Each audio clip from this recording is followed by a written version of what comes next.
পরশুদিন তুমি ব্যাংক থেকে 1 লাখ টাকা তুলে বড় কি করেছো? আমার ড্রয়ারে হাত দিয়েছো কেন? ওটা জায়গার মতো রেখে দাও। টাকাটা কি করেছো? কি করেছি সেই কৈফিয়ত তোমাকে দেব না। দেবে না কেন? আমি তোমার স্ত্রী। কোথায় এত টাকা খরচ করেছো তা জানার অধিকার আমার আছে। অধিকার? শুধু টাকার হিসাবের বেলা অধিকার? যাও, চেকবুক যেখানে ছিল সেখানে রেখে এসো। আমি যখন তোমার কাছে 5,000 টাকা চেয়েছিলাম তুমি দিলে না, অথচ ওই টাকাটা বাজে খরচের জন্য নয়। কোন ভালো কাজের জন্য তুমি 1 লাখ টাকা খরচ করেছো? আসতে পারি? আসুন আসুন।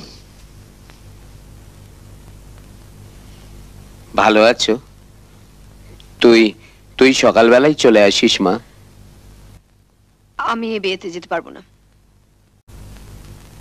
সে কি মা, তোর জন্য হতভাগীর বিয়ে হচ্ছে আর তুই যেতে পারবি না?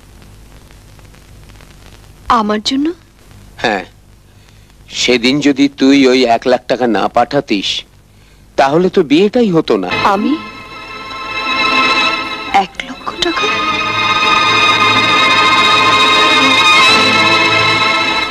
কি বলবো মা, ক্লাবের 5,000 টাকা তুই ধার করে দিলি, অথচ বন্ধুর বিয়ের জন্য জমানো টাকায় হাত দিলি না। এত বড় হৃদয় কটা মেয়ের আছে? হ্যাঁ মা, কটা মেয়ের আছে?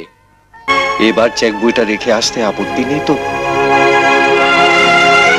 তুমি শুভ্রাদের কাছে নিজেকে এত ছোট করলে কেন? যাকে পেয়ে আমি ধন্য, আমার সেই স্ত্রীকে তো সবার কাছে বড় করতে পেরেছি। বিয়ের পর থেকে দেখছি অন্যর কাছে আমাকে ছোট করতে পারলে তুমি খুব খুশি হও। এমনিতে তোমাকে আমি খুশি করতে পারিনি,